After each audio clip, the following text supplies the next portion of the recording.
নতুন করে দেশ গড়তে জুলাই পদযাত্রা করেন জাতীয় নাগরিক পার্টি এনসিপি। আজ 20 জুলাই নগরীর বিপ্লব উদ্যানে জাতীয় নাগরিক পার্টি পদযাত্রা সমাবেশ করেন। সংগ্রামী চট্টগ্রামবাসী, আমরা জাতীয় নিরাপত্তা সার্বভৌমত্বের জন্য চট্টগ্রামকে বাংলাদেশের সবচেয়ে গুরুত্বপূর্ণ অঞ্চল মনে করি। চট্টগ্রামকে নতুন অর্থনৈতিক জোন হিসেবে আমাদের গড়ে তুলতে হবে।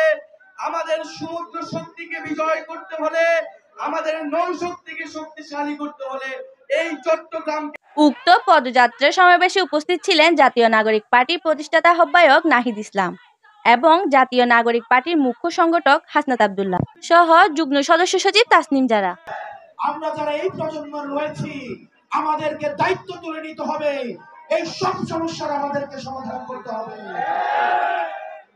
আপনারা যদি সামনে এগিয়ে আসেন, এই তরুণ প্রজন্ম যদি দায়িত্ব নেয়, আমরা বিশ্বাস করি এই তরুণ প্রজন্মকে অর্থ দিয়ে কেনা যায় না, এই তরুণ প্রজন্মকে লোভ দিয়ে কেনা যায় না। হাসিনা চেষ্টা করেছিল কিন্তু কিনতে পারে নাই। এই তরুণ প্রজন্ম চাকলে ইতিহাস তৈরি হবে। বীরচট্টলাবাসী, আমাদের এই ভঙ্গুর রাষ্ট্র ব্যবস্থা গঠনে আপনাদেরকে সামনে এগিয়ে আসতে হবে।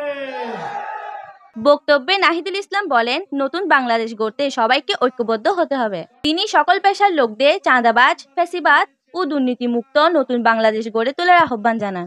ফ্যামিলির পরিবার আমাদের বলেছে, আমাদের শহীদের